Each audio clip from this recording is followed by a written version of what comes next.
Hello, this is Talk for Glory, episode 130. I apologize for that little outcut. I don't know what that was about.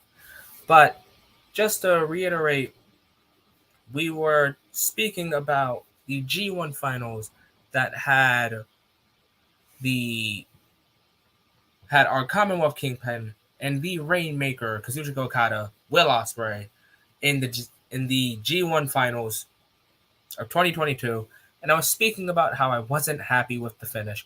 But before that, introductions, I guess, must be a repeat because I'm in it before. This is Tough Play episode 130. Episode 130, and this is the G1 Finals review.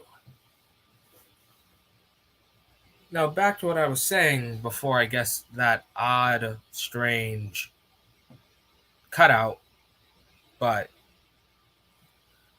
when we get to this match, we get Shuri and God's Eye leader Shuri and Donna Del Mondo, Julia's former tag team champions of Stardom, giving Will Ospreay and Kazuchika Okada flowers, basically a good luck in the G1 finals.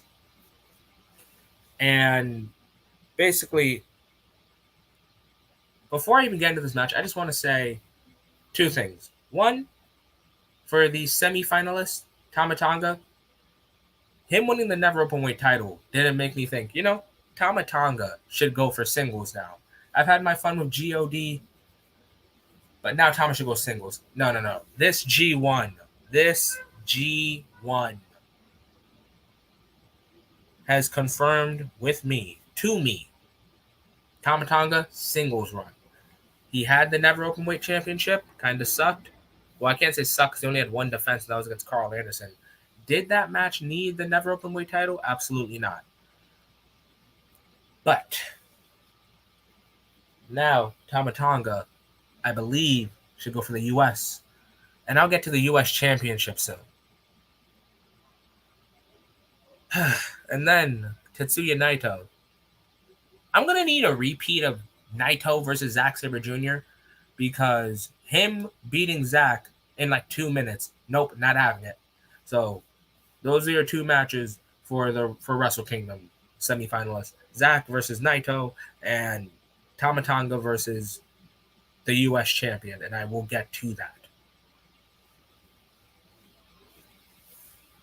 But on to our finalist, the Rainmaker Kazuchika Okada and our Commonwealth Kingpin Will Ospreay. This match says one thing, and one thing I have said since Will has become a heavyweight.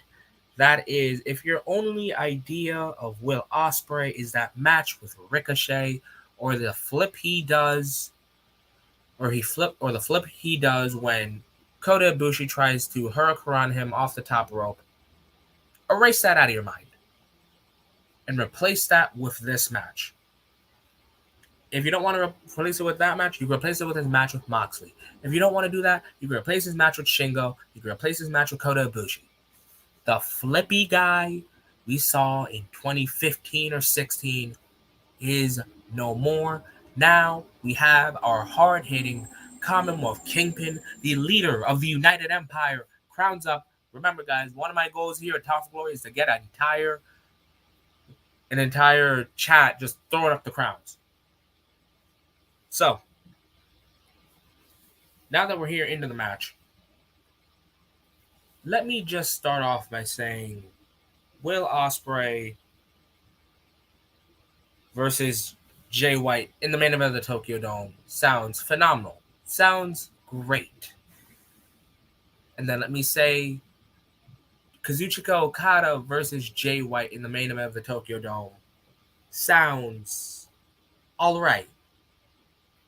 Now, in case anyone's noticed the change in enthusiasm in my voice in comparison to these two matches is I'll give everyone a fun little history lesson. For the score, and here in Top we're big about the scores, especially when it comes to New Japan matches. The score between Jay White and Will Ospreay is currently 2-2. Now, if memory serves right. Will Ospreay has beaten Jay White in Ring of Honor in the G1 Climax 2 years ago. And Jay White has beaten Will Ospreay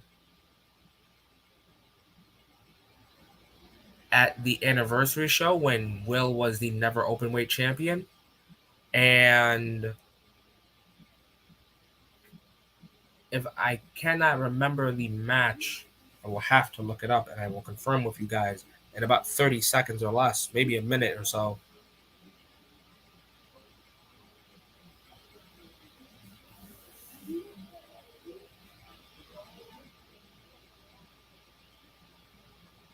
But if I'm wrong, then that means our Commonwealth Kingpin has the better record against King Switch. And if that's the case, then I guess the score is Kingpin 2, King Switch 1. So, with that, I must say, with our Commonwealth Kingpin possibly winning this, Switchblade would have a bigger redemption than against his already blowout lead against the Rainmaker. But I will get into how I feel about the outcome of this match after I tell you guys my thoughts on this match. And again, like I said, time to erase all that flippy shit you guys thought you knew about Will Ospreay. And for anyone that has become a Will Ospreay fan due to Forbidden Door or just anything, I suggest you watch this match. If you're a Will Ospreay fan, I highly recommend it. The hard-hitting Ospreay that we all know and have come to love. This was his match. The G1 Finals was his night. This was the night where he beats Okada. Like I said, Will Ospreay is now hard-hitting, where his forearm shots are looking very stiff. Not as hard as Tomohiro Ishii, the Stone Pitbull, but Will Ospreay, certainly with the Chelsea Grin and the Hidden Blade, knocking some people out here. And then here's Kazuchika Okada giving us the Rainmaker that we all know to love. Some of my favorite spots in this match are definitely Will Ospreay's Os Cutter off the barricade, onto the floor, onto Okada, or just the hard forearm shots to Okada's neck and the back of Okada's head, while Okada plays more of a grounded game towards Will Ospreay's neck and his back as he does the money clip, where I don't know what move that's called. I think it's not the camel clutch, or at least it would be like a sitting camel clutch.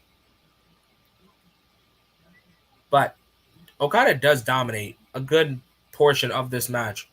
But I think a part that we all should not forget, sleep on. Wait, give me a sec, guys. Cars passing by.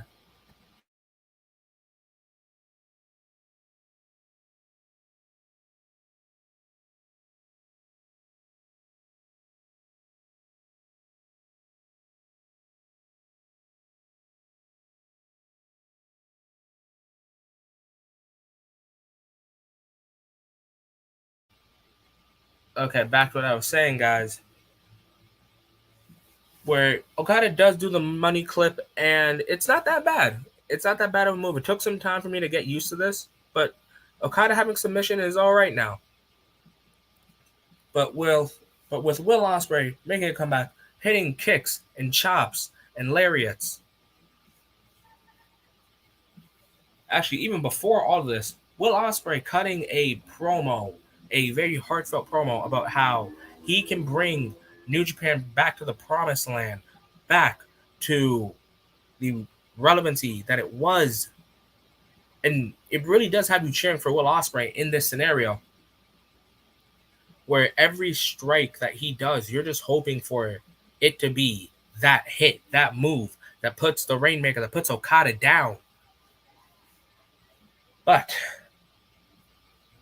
I believe another one of my favorite spots in this match is where Okada does the iconic wrist lock and he's still holding on.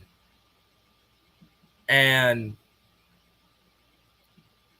Ospreay, I want to say in a panic, but not so much, starts kicking the shit out of Okada, basically saying, you're not going to hit me with that damn lariat. And watching Okada just stumble back, I feel like Okada was in a daze thinking there's no way in hell anyone should be thinking Will Ospreay is a fucking junior heavyweight. Because the way he's hitting, these are knockout shots. And then I'll give Okada his flowers with this. I love Okada's dropkick. It might be third place or second place, but number one just has to be Randy Orton's dropkick. Still to this day, picture perfect dropkick. And just an amazing spot for me in the Okada Ospreay match is the hook kick into the Os cutter on the apron. So now Will Ospreay has hit his former finisher about a solid 2 times. One on the guardrail, one on the apron, and I believe one also in the ring. But back to what I was saying about Okada's panic when, not Okada, Will Ospreay's panic when it came to those kicks during the Rainmaker. Will Ospreay just this year has kicked out of only one Rainmaker. And maybe he only has one Rainmaker to kick out of in him. I will never get tired of watching people reverse Okada's tombstone and then hitting him with a tombstone.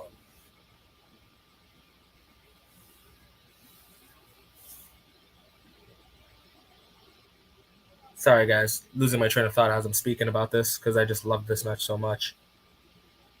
Okada hitting his spinning tombstone, and that's not enough to put Will Ospreay away. And then watching Ospreay hit the hidden blade brutally to the back of the head. You would think, oh, Ospreay's won most of the tournament with this move, with the hidden blade. It will be at this moment where Will Ospreay starts using the callback moves of Okada's previous rivals, where he hits the high fly flow, the frog splash by the ace, Hiroshi Tanahashi, where he hits the move of one of the greatest of the modern era, honestly, my second favorite wrestler of all time, AJ Styles, where he hits the Styles Clash.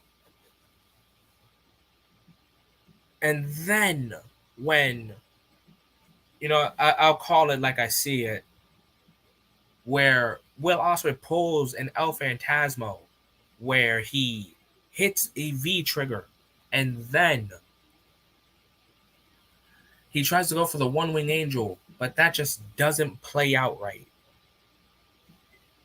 It doesn't go into Will Ospreay's favor, as no one hits the One Winged Angel just no problem.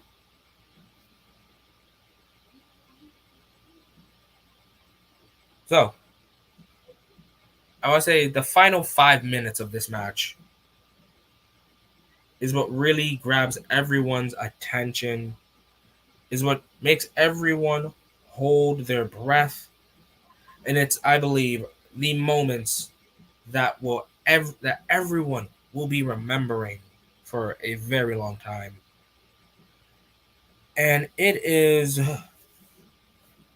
these stiff forearm shots until you see who's going to give up, who's got enough in them. And then we see these lines of attacks. We see Ospreay giving a hook shot, a hook kick. And then we see Okada hitting a neck breaker, where Ospreay gets up with that fighting spirit New Japan loves so much, where then Okada goes for a Rainmaker. He teases it. Then he hits an enziguri that he's added to his arsenal. But Ospreay able to reverse the pump handle slam into another fake out Rainmaker. Now first he turned it into a tried roundhouse kick, which Okada ducked. And then Ospreay tries to fake out his own Rainmaker into a pop-up hidden blade. And this is where the moment time stopped. And, since this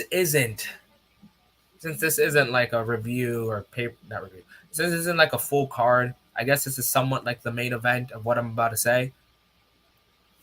But before I say what I'm going to say next, this is definitely a quick review. It's a 15-minute one. I do want to say thank you to everyone that's going to be hearing this. Thank you to everyone that's watched the G1, that watches G1 predictions video that myself and BMO, thank you again for showing up on Talk for Glory, had done. And if anyone would like to follow myself or Young Smooth on our social medias, you guys can always do that. Myself at Enigma_B4_ for my Twitter. My Instagram and TikTok is just Enigma_B4. You can find Young Smooth at Young Smooth TFG. Trust you guys, he may not be in the videos, but he'll always love to talk to you guys. But yeah. So before I'm about to say what I'm about to say, I want to say thank you to everyone that watches this. And sorry guys, I'm really losing my train of thought here.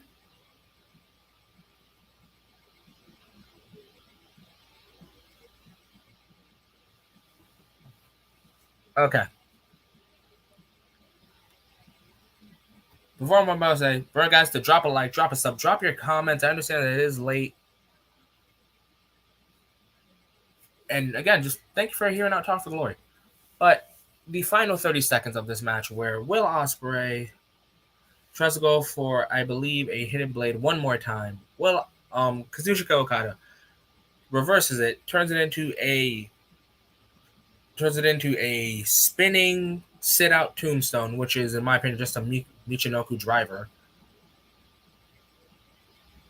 Then he, in no time, picks up Will Ospreay, hits him with the Rainmaker.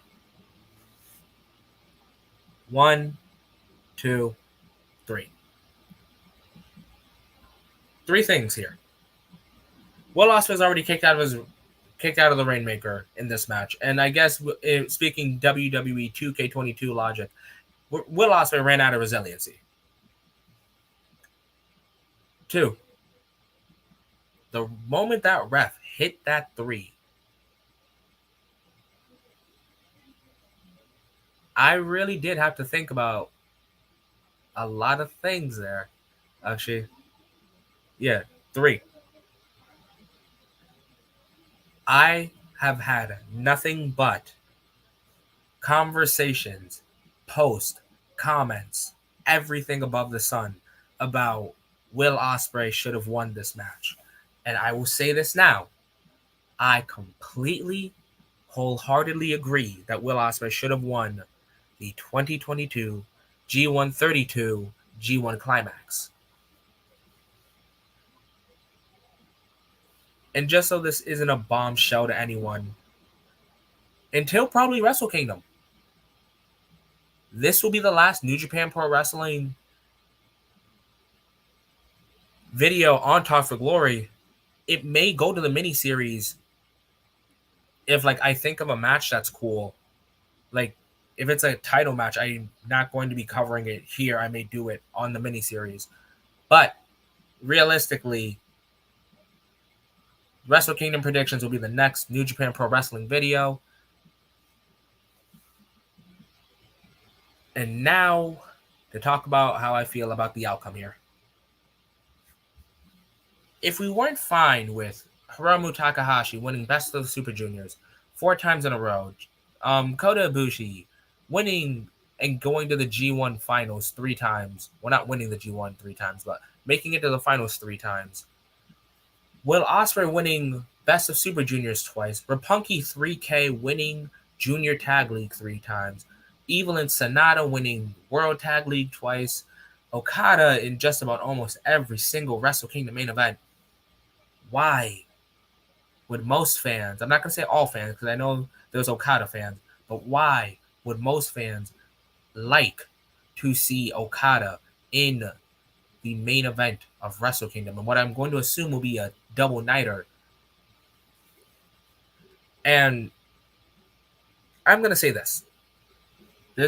You can call this a shoot or whatever the fuck you want to call it. This may be a mini rant even. But guys, when we talk wrestling, fan to fan, and when I mean fan to fan, I mean fan to fan. I don't need to know who's a top draw. This person can't win because they aren't a draw. They can't sell out this place. They just can't main event this place. Easy example, guys.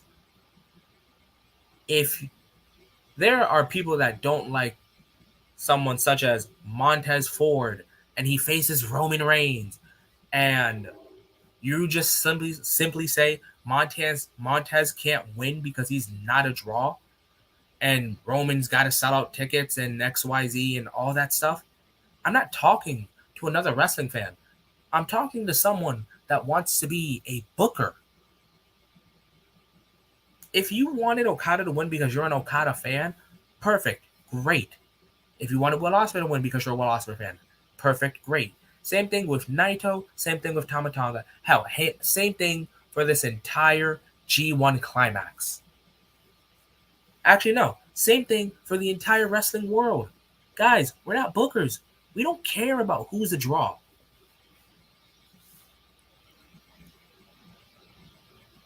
But back to me being a wrestling fan. Back to Enigma V4 being the wrestling fan.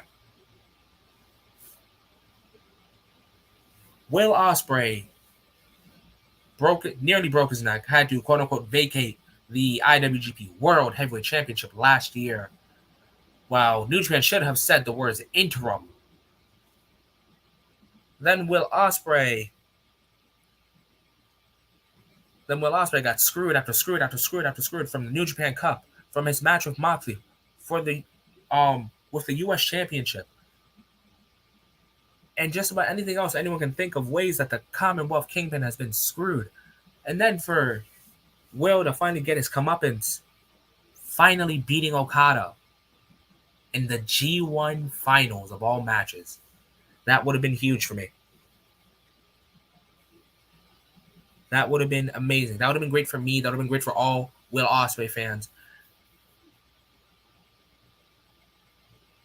But, alas, congratulations, our G1 Climax winner for the 4th time, Kazuchika Okada, in what will be your 7th or 6th attempt at Jay White for the IWGP World Heavyweight Championship.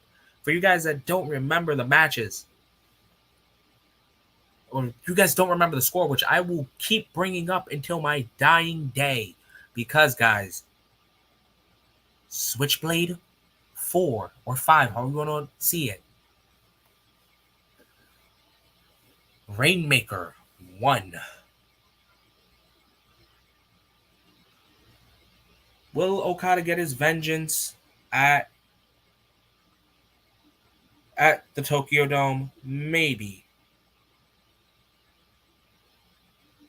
Do I want Jay White to retain there? Maybe.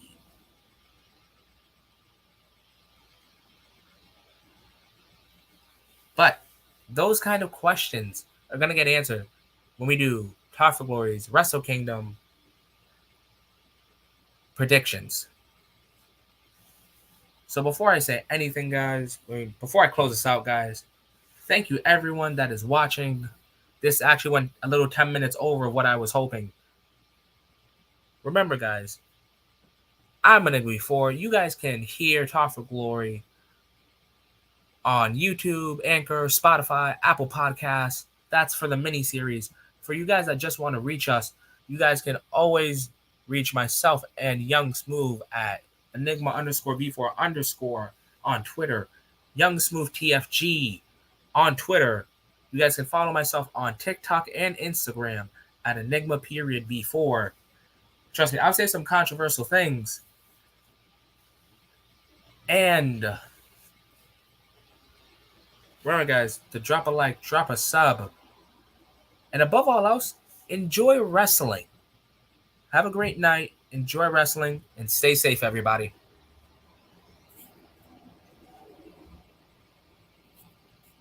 Oh, one more thing before I close this out one more time. Remember, guys, this will be the last New Japan Pro Wrestling video for Top for Glory until December. I know that there's shows that will be coming, but I'm not covering that. I'm not covering anything between now and December. If it's a cool title match, it's going on the miniseries. But remember, guys, drop a like, drop a sub, have a great night, stay safe, and enjoy wrestling.